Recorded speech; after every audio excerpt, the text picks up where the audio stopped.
What makes you think that it's uploading daily that would increase impressions?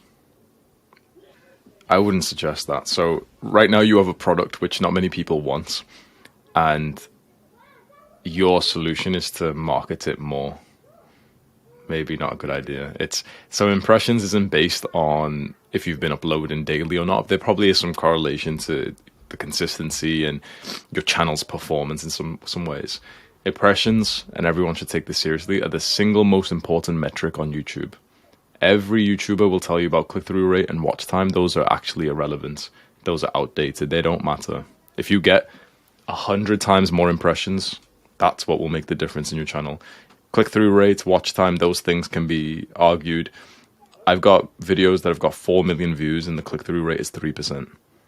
I've got videos that have got 2 million views and the watch time is like 9% retention. If there's such an outlier to the fact, then clearly it's not the most important metric. So impressions are the most important metric. How do you increase them? Not by daily uploads, but by changing the topic which you speak about. You see, the topic of, first of all, self-improvement, it isn't absolutely huge compared to like giving money like Mr. Beast.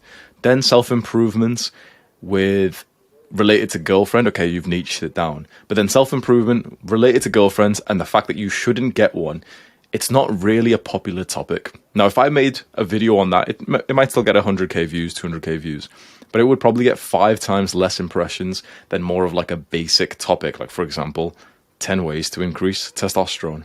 Impressions is literally just totally linear to how popular the topic is. Your topic for this example isn't that popular.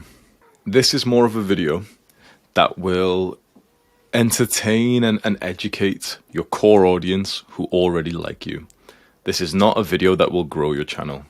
So you need to decide what your goal is. Do you already have a channel and a core audience who like you and you want them to like you more?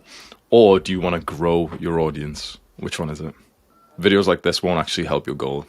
You're practicing, you're training for the wrong thing. You've got a football competition, football match coming up, and you're practicing basketball right now. So we need to change that. These videos are good, by the way. Certainly do them every now and then because your audience will then get to know you more and you can go deeper. You can tell them your story. You can tell them your viewpoints on this very micro niche of this concept of like, okay, being on self-improvement, should you date or should you not date? And you can speak about very specific things. But if you want to grow your audience, all that matters is that you make videos which will get 10 times more impressions than what you're currently getting. Self-improvement as itself is too broad. So you'd want to get deeper into that and choose, for example, meditation, sleep, testosterone, exercise. That's a fantastic story script. So I went through Expert Secrets solid 2 years ago. And I remember it did influence me quite well. So I'm sure that following this script did influence my storytelling. I don't exactly follow it anymore because perhaps I do, but I kind of, understand intuitively now what makes a good story. What I've recently been doing is following the book Storyworthy. At first I read a little bit of that and I didn't like it, but now that I've been reading it again, it is actually powerful. The book is Storyworthy. And I'll just briefly tell you that there's something you can integrate to the same Expert Secrets. It's to understand that your story is all about a 5-second moment. The point of a story is just to lead you to a specific 5-second moment of transformation. The story starts at the opposite point of the story ending. And it's all about like a 5-second moment where something has changed. So for example, you actually start at the end of the story. That's what I do now. So what is the total moment of transformation?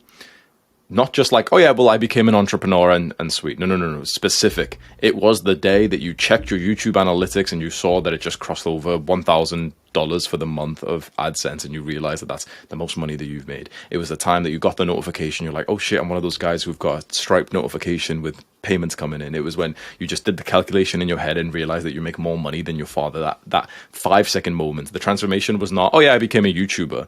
It was like the literal genuine 5 seconds of when something clicked and you were like, oh wow, I've actually changed as a person. Then you take the opposite of that and that's where you start your story. So for me, we can say a 5-second moment is a time I was in Portugal near the start of YouTube, like 2021, and I got an email for $6,000 from Skillshare. Whilst I'm there, the whole trip cost like 2,000 or something. And so I profited by going on holiday, not even like working whilst I was there. That's the 5 second moment of transformation, which made me feel like an entrepreneur. The start of that, what's the opposite of that? We can say it's a specific moment when I'm sat inside of work 2 years earlier in my full-time job. We can also say it's a specific moment 1 year earlier when I'm trying all these different businesses and I'm feeling frustrated that on this one particular day I woke up and just smoked weed all day, and at nighttime I was really disappointed in myself. So you still follow what you've said with expert secrets, but if you just want to like level that up one more, think about the 5 second moment that you'll talk about.